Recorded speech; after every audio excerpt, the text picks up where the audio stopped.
Hello guys, round 7 of Memorial of Najdorf has been finished.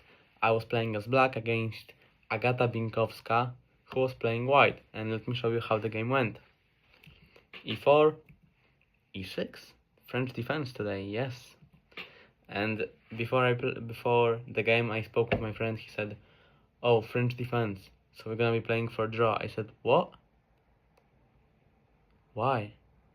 I mean, French defense is not just for draw. You can win with French defense, you can lose, you can do anything, right? Let's see, d5, e5, c5, c3, knight c6. We are playing the other variation. Bishop d3 is a weird move, and also the computer says c takes d. I am not really experienced in French, and I just played rook c8. Why? Because after castles, cd, cd, and I was thinking of knight b4. And the computer says it's equal position, but I would be really happy to play with black here because I have the pair of bishops. Rook c8, bishop.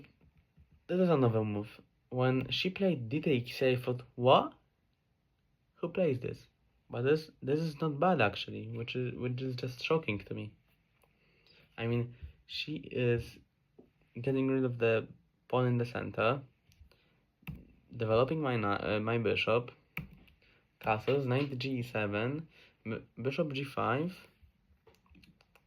I don't know, this bishop likes to be on c1 in these variations, because yeah, the only job of this bishop is just to be sacrificed for this h6 pawn when I move to h6. Anyway, I castled. This is actually, I think this is one of the better moves. Castling, bishop c2.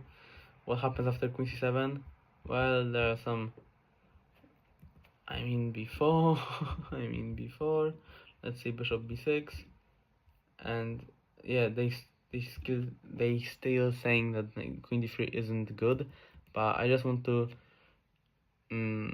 make sure you see this, guys. Queen d3, bishop and the queen attacking h7 pawn. You have to watch out for this.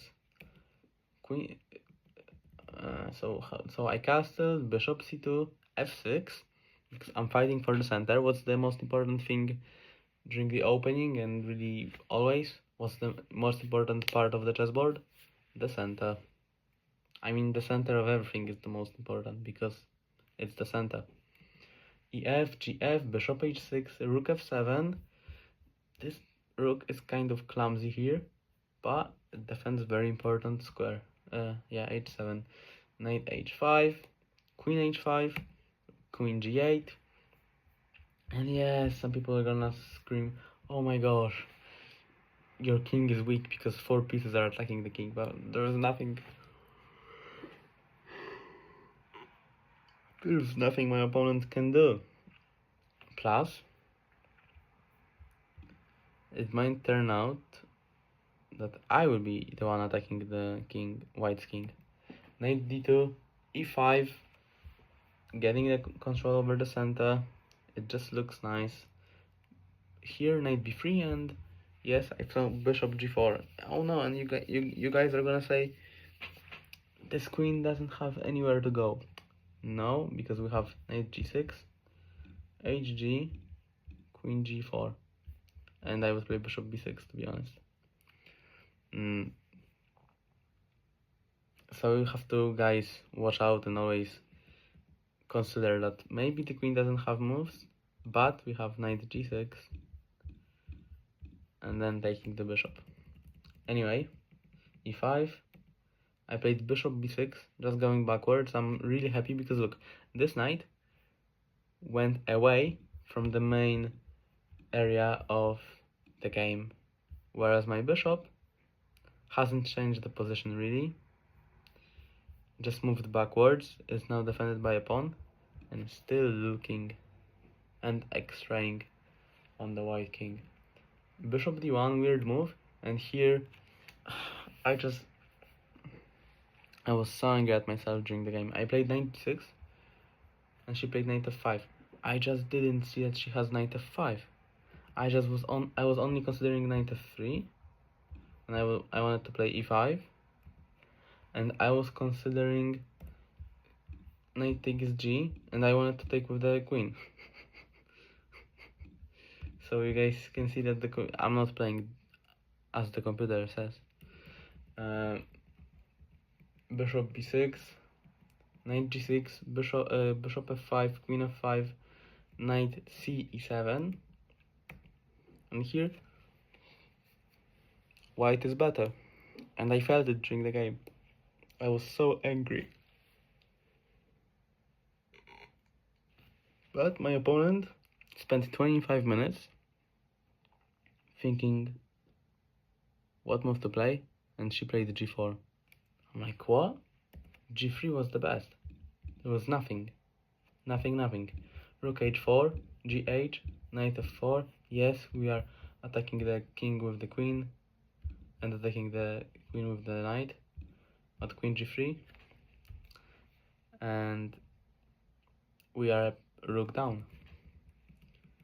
Anyway, knight f4, attacking the queen, queen g6, pushing forwards, rook f4.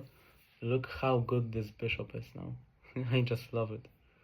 Absolutely love it. It was quiet the entire game, and it still hasn't moved much, but it's doing so much.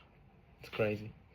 King h1, rook g7, putting the rook into the game, extraying the queen, knight c1, queen e4, not the best move. h5 was a nice idea. I didn't even consider it. I played queen 4 after 1 minute. f3, queen e3. Yeah, guys, I need to slow down during the games because I always end up with like 40 minutes on move 40, and then after move 40 you get additional 30 minutes. So really, on move 40 you should have like 1 minute left. Okay, queen 1 takes, e4. What's the advantage now? All these pieces are on the first rank. And remember, I'm playing as black. And black, in the French defense, it is the black who is always backwards and backwards. I mean, squeezed backwards and backwards. But look here, it's something completely different. h3, I don't understand the move. I played knight g6 to put my knight on e5 towards d3 and f3. de, bishop b3, knight e5. I just love this move because it opens up the rook and creates possibilities of some nice sacrifices. Look, bishop d5, and here, brilliant move, knight e takes g4, knight sacrifice. What's happening now? If he takes here, knight f2, and we have won a piece. And we even have a checkmate in 5. And what happens if she takes? And that's what she did. Well, rook fg4, rook e4, rook g1, king h2, bishop c7, and she surrendered. But what will happen? Well, king h1, rook h1, checkmate. Guys, thank you for watching this. There's only 2 more rounds left. Wish me good luck. French defense is very good opening. Bye.